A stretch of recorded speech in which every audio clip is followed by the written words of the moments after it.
نحمده ونصلي ونسلم على رسوله الكريم اما بعد.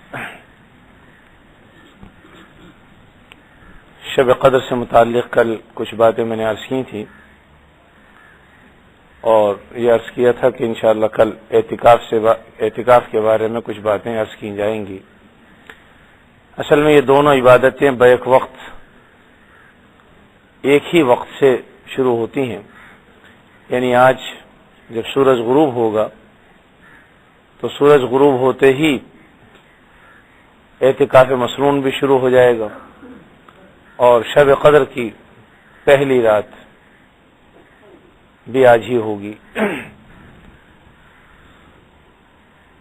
جو لوگ اعتکاف میں بیٹھ رہے ہیں مسجد میں تو آج عصر کے بعد انشاءاللہ مسجد میں آ جائیں گے اور مغرب سے پہلے یعنی سورج غروب ہونے سے پہلے وہ اپنے اعتکاف کی نیت کر لیں گے.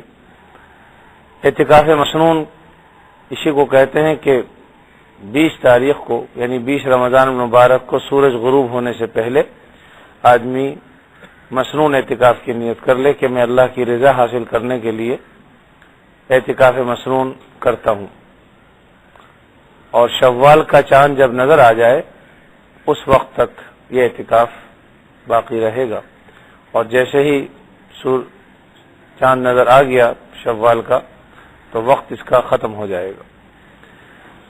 حدیث شریف میں اس کی بڑی فضیلت آئی ہے. بعض روایات میں ہے کہ جو شخص اعتکاف مسنون کرتا ہے یعنی یہ 10 دن آخری عشرے کا جو اعتکاف ہے، تو اللہ کی رضا اور خوشنودی حاصل کرنے کے لیے جو شخص یہ اعتکاف کرتا ہے اس کو جو اجر و ثواب ملتا ہے تو 2 حج اور 2 عمرے کرنے والوں کے برابر حج اور ثواب ملتا ہے. تو یہ معمولی فضیلت نہیں ہے کہ آدمی 10 دن یہاں پر اعتکاف میں مسجد میں بیٹھے اور 2 حج اور 2 عمرے کے ثواب حاصل کر لے. اسی طرح ایک روایت میں آتا ہے کہ جو شخص اعتکاف کرتا ہے تو گویا وہ ہر قسم کے گناہوں سے محفوظ رہتا ہے، اس لیے کہ مسجد میں موجود ہے، ہر طرح کے گناہوں سے بچا ہوا ہے اور تمام عبادت کرنے والوں کی عبادت بھی انجام دے رہا ہے. یہ بعض چیزیں ایسی ہیں کہ اعتکاف میں آدمی انہیں انجام نہیں دے سکتا، تو چونکہ اعتکاف کی وجہ سے وہ بعض عبادات انجام نہیں دے رہا لیکن ثواب اسے برابر مل رہا ہے، انجام نہ دینے کے باوجود بھی ثواب پورا مل رہا ہے. ورنہ تو آدمی یہ سوچ سکتا کہ اچھا میں اعتکاف میں بیٹھا کہ فلاں عبادت کا بھی ثواب رہ گیا فلاں کا بھی رہ گیا، تو ایسا نہیں، بلکہ وہ تمام ثواب اجر و ثواب جو اور لوگوں کو مل رہا ہے اس کو بھی مل رہا ہے. نماز جنازہ اگرچہ نہیں پڑھ رہا لیکن باوجود اس کے ثواب مل رہا ہے. مریض کی عیادت کے لیے نہیں جا رہا لیکن اس کے باوجود ثواب اس کو مل رہا ہے.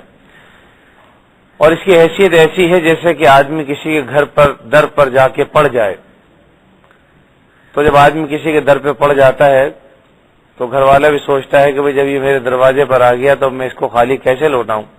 تو آدمی جب اعتکاف کی نیت سے اللہ رب العزت کے دربار میں آ جاتا ہے تو یہ ایسا ہی ہے جیسے کہ اللہ کے در پر اس نے اپنے آپ کو ڈال دیا، تو اللہ رب العزت بھی اسے خالی واپس نہیں لوٹاتے. اور بعض روایات میں آتا ہے کہ جو شخص ایک دن کا اعتکاف کرتا ہے، یعنی 10 دن کی بات نہیں ہے، ایک دن کا جو شخص اعتکاف کرتا ہے تو اللہ رب العزت اس کو دوزخ سے اتنا دور فرما دیتے ہیں کہ جتنا کہ مشرق و مغرب میں فاصلہ ہے. اور بعض نے کہا کہ اتنا کہ جتنا زمین اور آسمان کے درمیان فاصلہ ہے، یعنی اتنا دور وہ صرف ایک دن کے اعتکاف سے ہو جاتا ہے. تو اب اگر آدمی 10 دن کا اعتکاف کرے تو کس قدر دور ہوتا چلا جائے گا اس کا اندازہ آپ خود لگا لیجئے.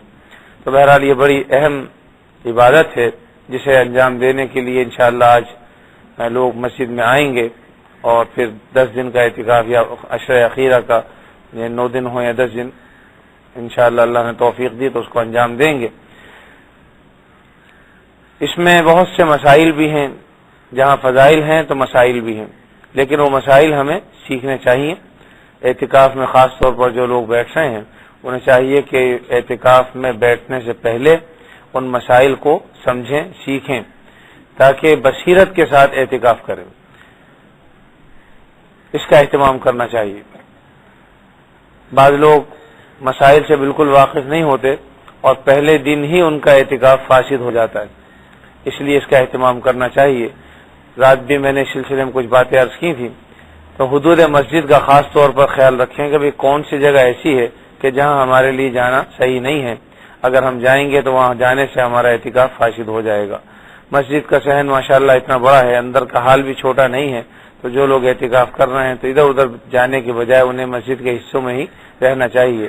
خاص طور پر جہاں پر صفوں کے نشان بنے ہوئے ہیں, یعنی سیاہ رنگ کی جو پٹیاں لگی ہوئی ہیں صحن میں, تو یہ ساری مسجد ہی کی جگہ ہے, اور جہاں پر یہ پٹیاں نہیں ہیں وہاں جانے سے آدمی کو گریز کرنا چاہیے.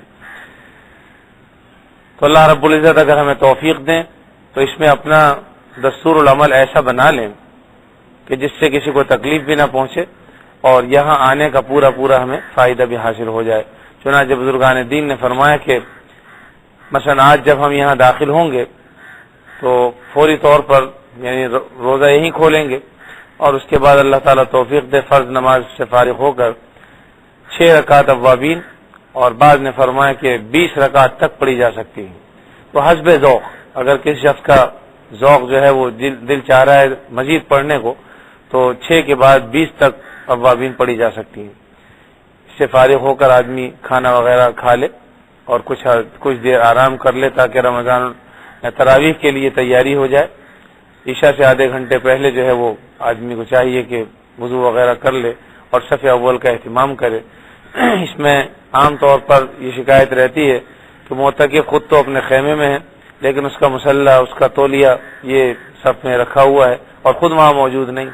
یہ ایسا کرنا مناسب نہیں ہے, خود بھی وہیں پر موجود ہونا چاہیے.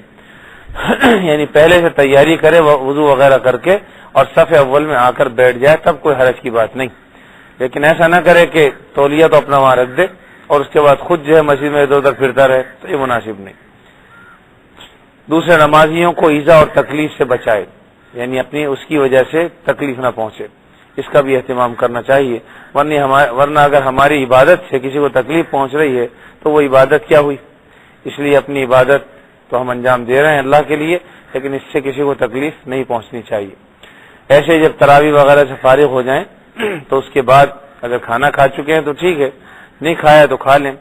فضولیات اور گپ شپ کرنے کے لیے بیٹھنا یہ مناسب نہیں. مسجد کے اندر جب آئے ہوئے ہیں اب کسی دینی کتاب کا مطالعہ کریں یا قرآن مجید کی تلاوت کریں, ذکر و اذکار میں مشغول ہو جائیں جتنی دیر تک جی چاہے, اور اس کے بعد پھر آرام کر لیں تاکہ رات کو صبح کے وقت اٹھنا آسان ہو جائے, اور اٹھ کر پھر تہجد وغیرہ اللہ تعالیٰ توفیق دیں 2 4 6 8 رکعتیں تہجد کی پڑھ لیں, قرآن مجید کی تلاوت بھی کر لیں, اور تاکہ اس کے بعد پھر شہری وغیرہ کھا لے آدمی.